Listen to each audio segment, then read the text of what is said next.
Hello, Assalamu alaikum and good evening. Welcome to another episode of Health is Wealth. I am your host, Shabnam Riaz. I'm a bit under the weather, so maybe not be able to, participate with as much energy as I usually do. But I'm very happy to have, a great panel here today of experts. And today's program is actually about diabetes, and not just diabetes, but actually tackling diabetes as a multi-system disease. So what does this mean? This means that if you are diabetic, there's not just one thing you're going to be worried about. There are many things that come into play here, and we have our experts with us who are actually, part of a team. They're actually part of a diabetic team at the Consultant's Place, and this is just above XO Labs for people who are in Islamabad, for you to know about this. And this is really beneficial for patients who are diabetic, because then you will be able to understand what different parts of your body need to be looked after and what are those complications and who you need to see. So before we go on with the show, I'd like to introduce our guests and Dr. Nuzhat Hamid, who is a consultant diabetologist. Thank you very much for being on the show. Assalamu alaikum. Thank you very much for having us today. Our pleasure. And seated next to Dr. Nuzhat, we have Dr. Kashan Aslam Shah, who's a consultant cardiologist. Thank you very much. And we have Dr. Tahir Masood, consultant ophthalmologist. Thank you very much for being here. Thank you so much. Assalamu alaikum. Thanks for inviting us. Wa alaikum salam. Okay, now we're looking forward to a really sort of informative show today. We'll be able to cover many, many aspects. I'm going to start with Dr. Nuzhat. Dr. Nuzhat, once a person becomes a diabetic, they will be told, okay, you're diabetic. What happens then? What do you find is the biggest problem in treating those new patients who come to you with diabetes? What's going on in their mind, the acceptance, the denial, the psychological impact? Yeah, thanks very much, Tabassum. I think that's a very important question that you've asked. And when people come to us, they're not looking for a diagnosis. They're hoping that we'll say everything's okay. Okay. And by the time that they actually come to our services, they will have had symptoms. Unfortunately, many of them will have symptoms. Type 2 diabetes, which is the commoner of the diabetes, is gradual onset. It comes very slowly. So people may have raised blood sugar levels for a while before they actually do a test. And it's usually coincidental testing, or the diabetes has come to such a level that they're actually symptomatic. Symptomatic means that they have dry mouth, that they're drinking loads of water, or they're passing loads of urine, or people have commented on their weight loss. So when you're talking about psychological aspects, a lot of it is denial, to be honest. I think there's a lot of information out there, and there's lots of health awareness, all over the city, all over the world. But when it comes to us, we don't pick up the cues on that. We're sort of in denial that, it's just mild and it's not really us that's being affected. And I'm glad that you invited us today, because at this level we can pass on many important messages to lots of people out there. Exactly. Okay, now, when you're dealing with patients, what are the most common concerns that you find that people have?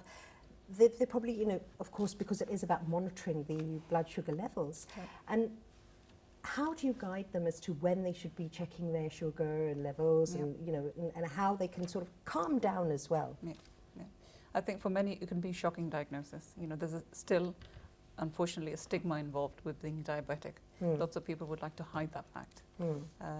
But then there is a group of people who are more relaxed, and you don't want to scare anybody, but we do want to inform people that it is very important to look after themselves. It's very important to take their health seriously, and we'd like to educate our patients straight away. There's so much information that we'd like to pass on to a patient at their very first consultation, because we fear that they might not come again. This is the chance, and it's now or never. So important not to get them overwhelmed. Yeah, important not to get them overwhelmed. And I always encourage patients that come to me to bring their partners along, because sometimes it's loads of information. And of course, this information needs to be passed on in several, throughout the course of their lives. It's not just like one session. There are loads of different things that we need to tell them about. Absolutely, absolutely. Dr. Kashan, tell us, not many people who diabetes is in the family, they will know, but for the average person who doesn't know anything about the disease, it affects so many other parts of the body as well. What does it do to your heart? What does a person with diabetes have to be careful about? Thanks for calling, ma'am. Diabetes is, as you said, it's a multi-system involved disease. So hypertension has a very close association with diabetes, and once patient is having a high blood pressures along with diabetes due to the pathology that carries along, it portends a bad prognosis. In terms, it carries a double risk for the heart diseases, and once hypertension per se itself involves the kidneys, and the kidneys are damaged, so then it's a fourfold increase in having a cardiac issue in those patients who are diabetic. Fourfold. That is Hypertension and diabetes together, it's doubled. But when the as we said, multi-system involvement, diabetes itself and hypertension itself both involve the kidneys. So if the kidney is involved, you have a fourfold increase in the cardiovascular mortality. So you have to take care, as you said, it's a multi-system disease.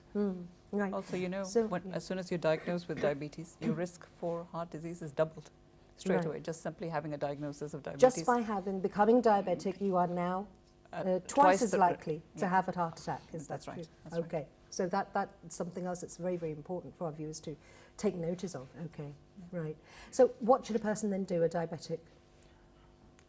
A diabetic person should regularly check his blood pressure and to see whether any cardiac issue has been recently involved or not. Like the first thing that I said is a strong association with hypertension. So a regular blood pressure checkup, at least once a year visit to a cardiologist if the patient is only diabetic. Once the system of hypertension or the other cardiac system is involved, then it's mandatory that at least twice a year checkup is at least mandatory. And cholesterol levels, of course. Cholesterol levels, that all, because diabetes, as you said, is a multi-system. So it's not only hypertension and renal. It has strong association with obesity, and it carries an insulin resistance along with obesity that further, there's a inflammatory marker in the body that we call CRP levels. So those levels are high in a person who has diabetes, especially type 2, because it's those patients are mostly obese.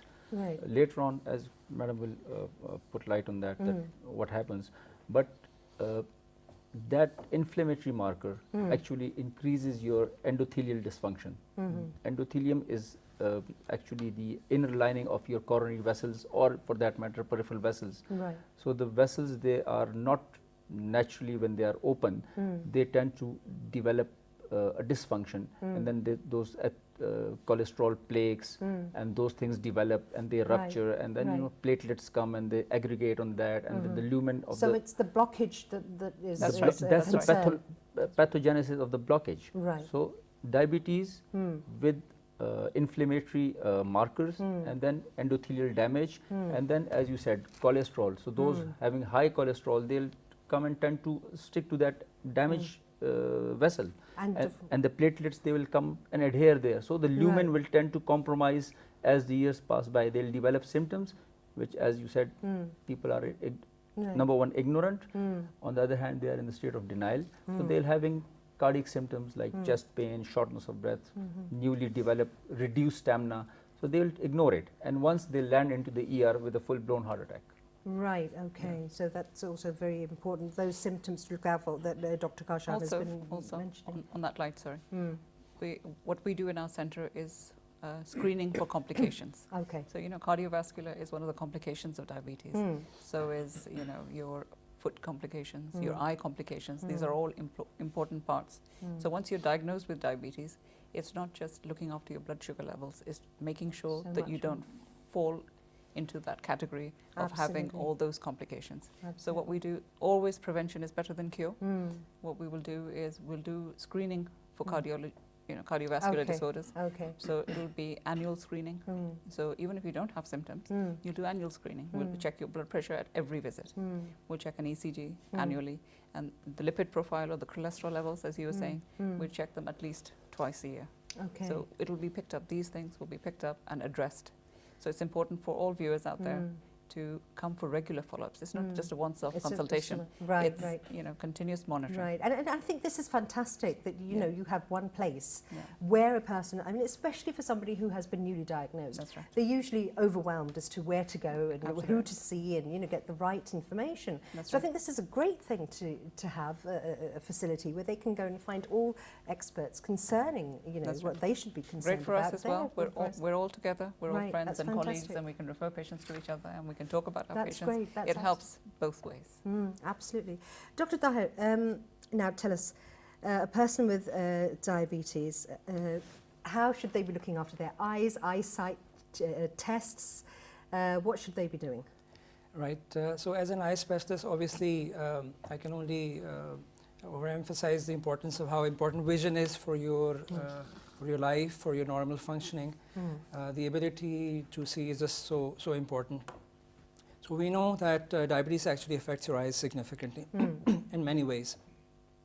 So as my colleague and friend Dr. Kashan was talking about the way diabetes affects the circulation, so it actually affects the circulation of the retina. So we know that it can cause this disease called diabetic retinopathy. And I'll go into the detail shortly. But there's some very interesting figures I want to give you. So in one of the studies, they, out of the people, 285 million people worldwide who have diabetes, they found at least 1/3 actually have their eyes affected. 1/3? 1/3. It's a huge, That it's is a huge number. It's a huge number. Yeah. And then again, 1/3 of that proportion, they have sight-threatening visual problems. So by sight-threatening, we mean that you're on the border of actually losing your vision. And again, a person wouldn't really think that it would be that severe. Yes. Because Yes. we tend to think that, okay, if we can cope with something right now at the moment, it can't really be that bad. That's right. But then the main thing of doing this program here today is the awareness, is to tell viewers, people who are watching this program, that it's not just about controlling your sugar levels, it's about making sure that your diabetes is in control and the various other parts of your body are being looked after and being monitored. So Yes. So as eye specialists, when a patient walks into our clinic, obviously we try to make a judgment based on their age. So this is again an important figure that in the young group, so in the, for example, say 20 to 50 years age group, diabetes is the leading cause of visual problems. 20 To 50. Okay, And and so this that- is a worldwide statistic, Yes, yes, it? it is. So Okay. this is the age when you're very productive, you are working, you have your job, you study. So because we know in the elderly, say, for example, worldwide figures, glaucoma, cataract, or age-related macular degeneration, these are some of the causes for visual problems. But in the young group, diabetic retinopathy is actually the leading cause. That's right. Yeah, right. What facts and figures do we have regarding diabetes in Pakistan, the disease burden that it's becoming? What's being done there? Because it seems to be, that every other person you meet is telling you that That's right. they're a That's diabetic or somebody in their immediate family is a diabetic. That's right. What do we know that's going on there? Well, we know figures from WHO and the IDF. We know that a couple of years ago, it used to be 1 in 7 Pakistanis are affected with diabetes. 1 in 7. Currently, it's 1 in 5. 1 so in can you imagine 5. if there's 5 of us here, 1 of us could be diabetic. So it's a huge number. That is. We have various surveys, like the Pakistan Diabetic Survey, that quotes end of 2017, 22 million of Pakistanis have diabetes.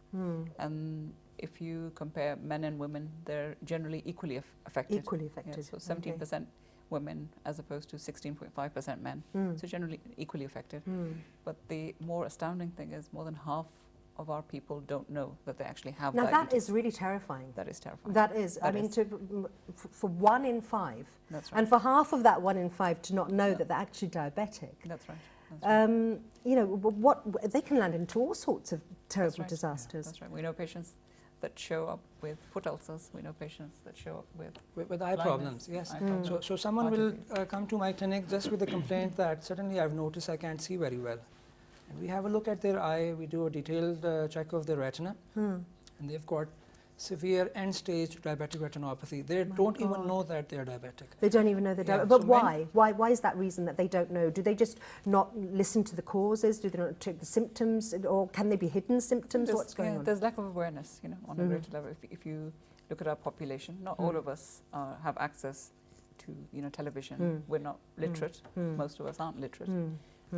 There's all sorts of, and we don't have access to healthcare. In the rural areas, we go by word of mouth. You go to the hakims, you go to so and so, and you don't think it's a problem. You get the different kinds of medication, or you don't think it's an issue. So there's a lot of illiteracy. There's a lot of ignorance. But then again, when we talk about diabetes, it's something that's been, when we talk about the rural areas, sugar. They call it sugar. So many people will be able to discuss about it, and they say, "Usko bhi sugar hai, mujhe bhi sugar hai," and this, that, and the other. So we need, at that level, we need their medical, sort of facilities to be catering to them in whatever way that you can get through. Especially, I think the media needs to step up. Radio programs, television, dramas, soaps, whatever, that they can help. Yeah, exactly like programs you're doing now. It'll go a long way to help lots of people raise awareness. The figures, like Madam, she quote according to WHO, that 1 in 7. It was before. It was now before. It's It was 1 in 5. In Pakistan. And half of those don't know. And the worldwide figures are by 2035, 1 in 10 worldwide, that's data from the whole world, 1 in 10 is going to be a diabetic. So it means Pakistan is at the is really the worst country. Yeah, That's 1 in 10 in the whole world, and then 1 in 5. So it's almost double the ratio of diabetes. And the other interesting thing is that people who are diabetic, so 1 in 3 men are at, have a propensity to develop a cardiovascular disease. On the other hand, 2 out of 5 women are going to develop coronary artery disease, those who are diabetic. So women are here, again, diabetic. If a woman and she is diabetic, she is at has a higher risk of developing cardiovascular disease than men. Right, again, another myth. So you usually think, you equate the cardiovascular with the male counterparts, don't you? Yeah. So why is that? Possibly diabetes later in the age, like people as they tend to progress, then there's a time that the female hormonal protection is the lost. menopause, after the menopause. Yeah. So they are at equal risk to the men. And Right. probably we have, in Asians, have a more propensity towards higher female. risk. Yeah. Right. Are we pre-genetically predisposed to have diabetes? Yes, we are. Southeast Asians, us, the Bangladeshi people, Indians, Southeast Asians. We have a high predisposition. Right. Going back to your question about why lots of people don't know before they have full-blown symptoms, it's because type 2 diabetes is gradual. It's of a gradual onset. You develop insulin resistance, so step by step. It's not like type 1 when suddenly your pancreas shuts down. Yeah. It takes years for insulin resistance to develop. Okay. You gain weight, you're becoming more sedentary. Our poor dietary habits, our poor lifestyle habits. We're a nation who seldom hits the gym or like to do sports. Our ideas of recreation are, or usually it's as a fashion, we're not really doing it to think about the end. So how do you create a medically or a healthy nation? How do you create, because it's not going to cost anything. It's just the mindset. So how do you work that way? I think like IDF has said this year, November is World Diabetes Month, and 14th of November is World Diabetes Day, and this year IDF has set the theme for the family and diabetes. So I think addressing the family is the best way that you can help the diabetic person. So if one person's diagnosed with diabetes, it will do a world of good for that person to bring changes, healthy lifestyle changes within their household. Because not only is that person at risk, but his children are at risk as well.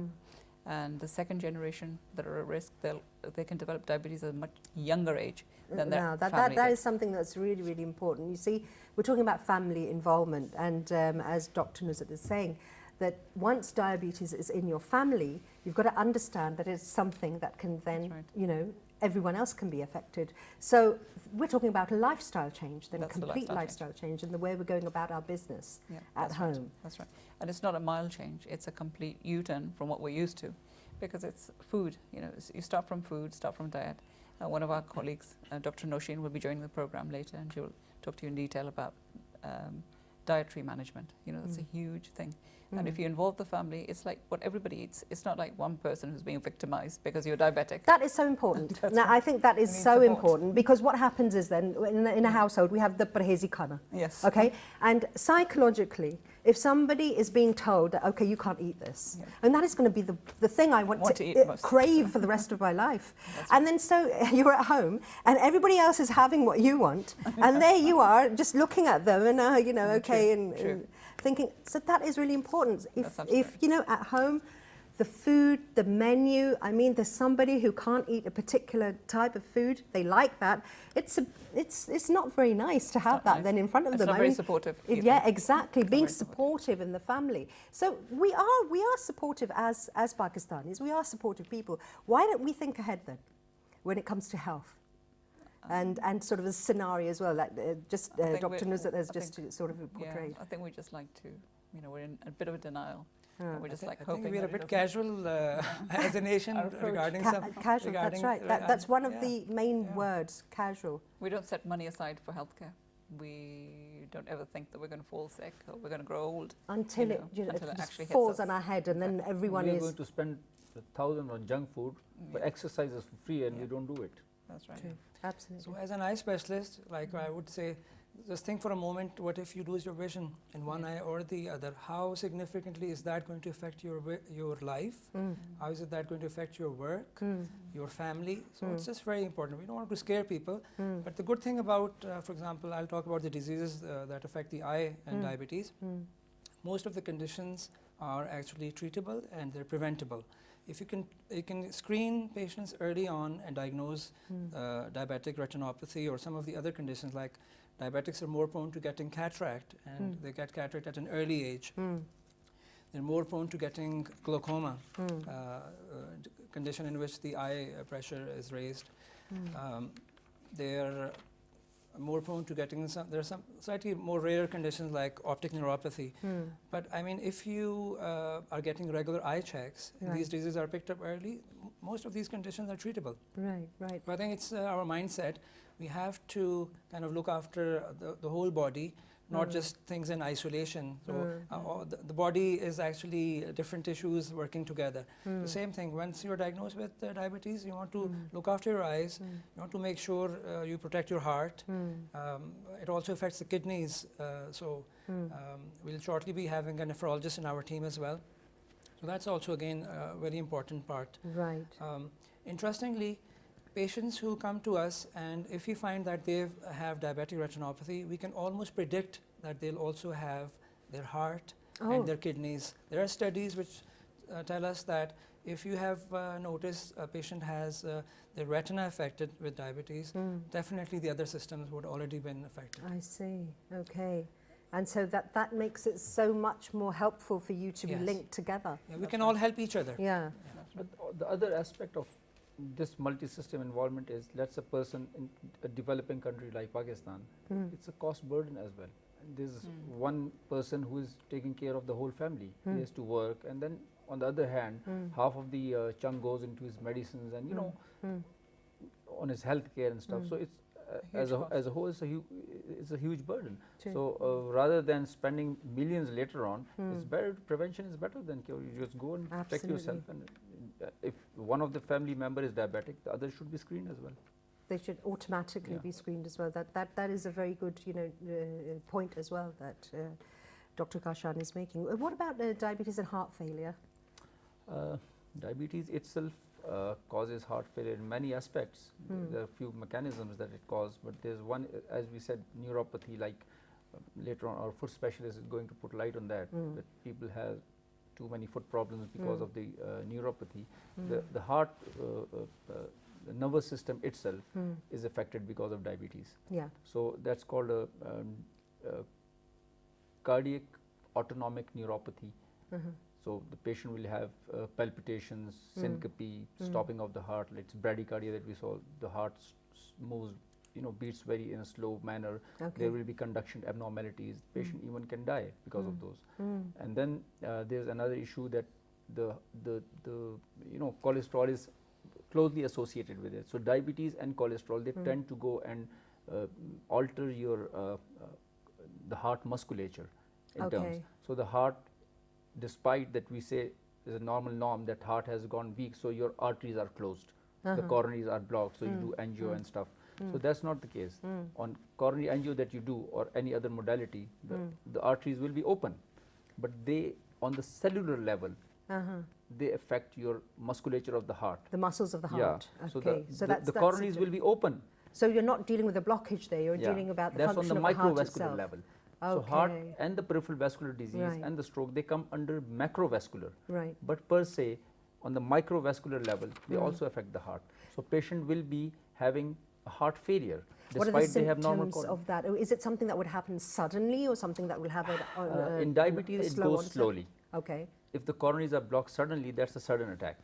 But on this aspect, there's a progressively worsening deterioration in the stamina. Okay. Patients tend to come with a complaint of that now I've developed a new sort of shortness of breath. I'm not in such a Shortness of breath. Okay. stamina. I'll lie down at the at the bed and I need 2 or 3 pillows before I get short of breath.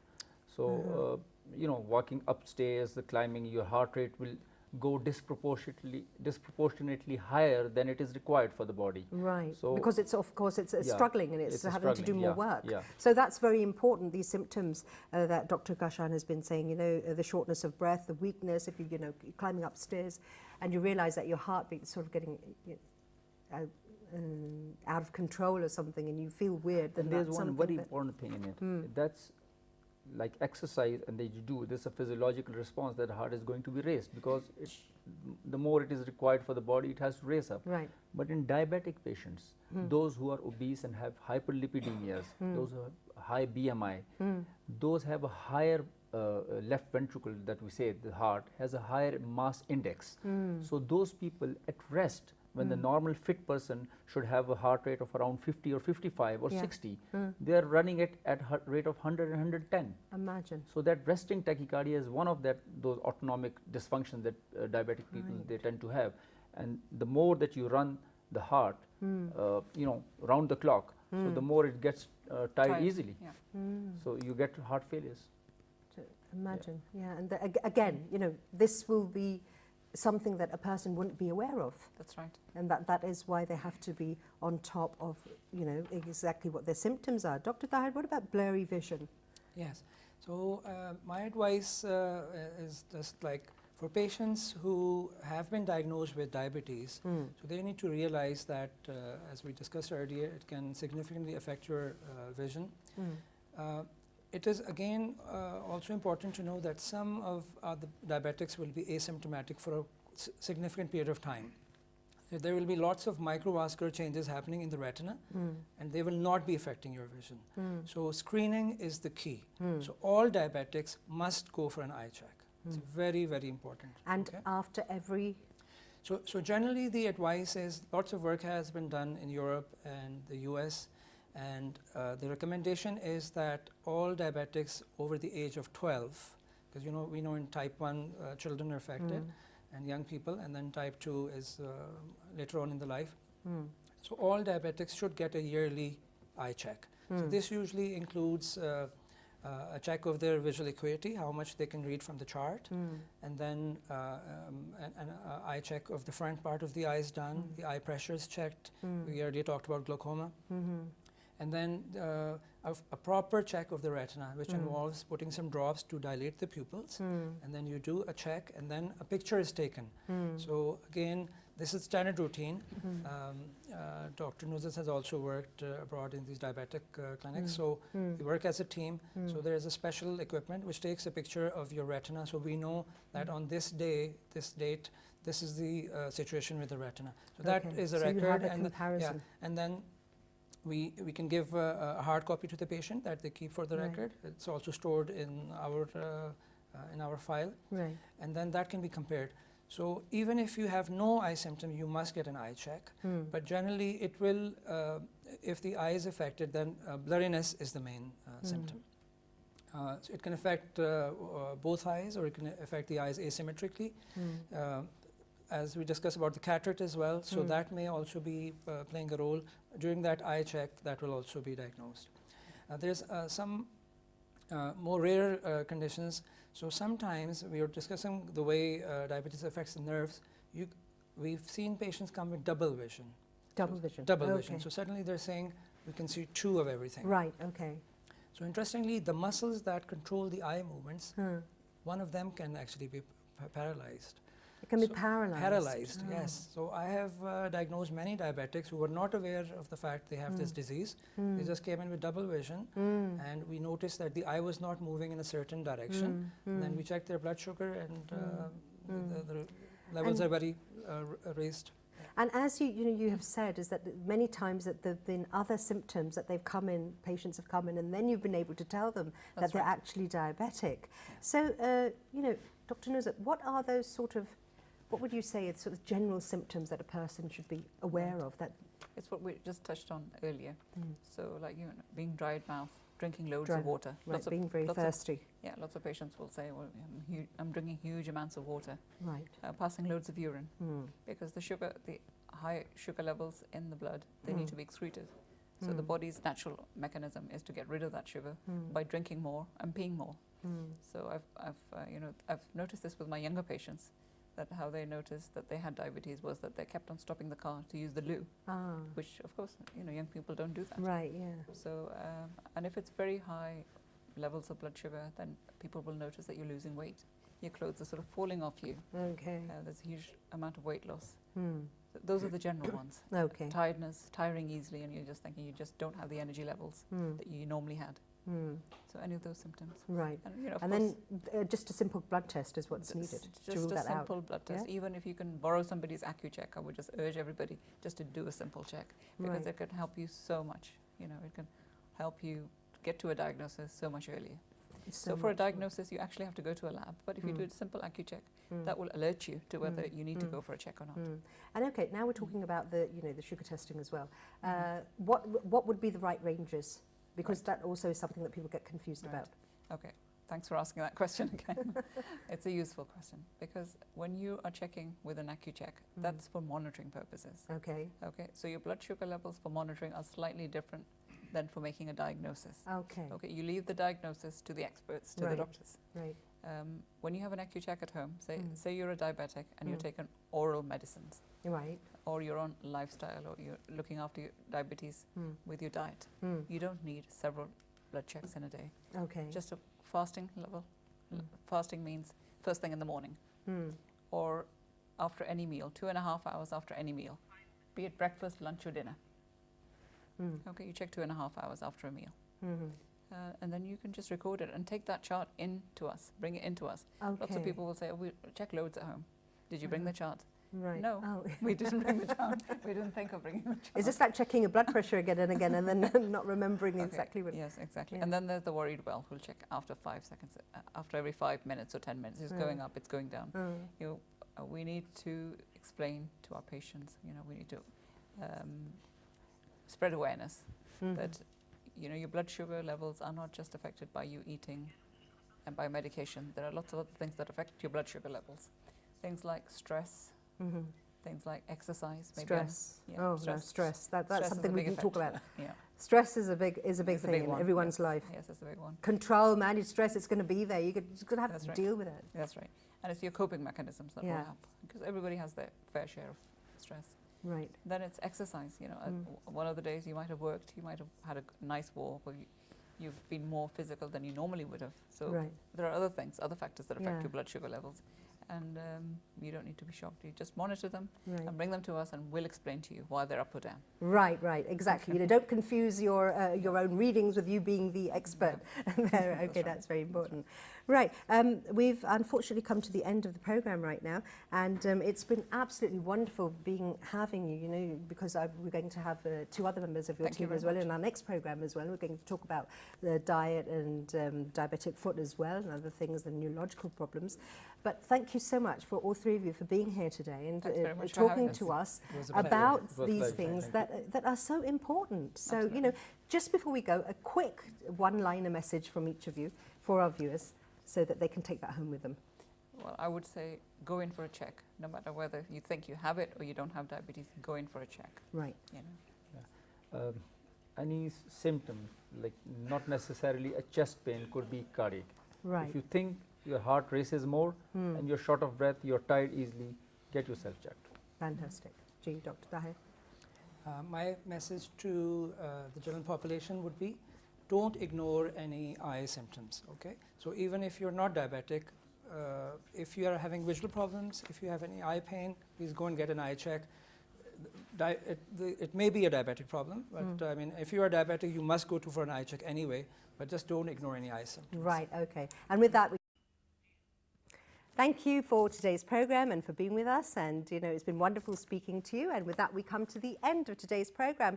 A really concise program where we spoke about diabetes and the different ways and the different experts that were here on today's show told us how to manage it. So it's something that we have to be on top of. If there's somebody in your family who is diabetic, if you yourself have become diabetic, these are all these things that you need to be concerned with. So until next week, stay happy, stay healthy. Bye-bye.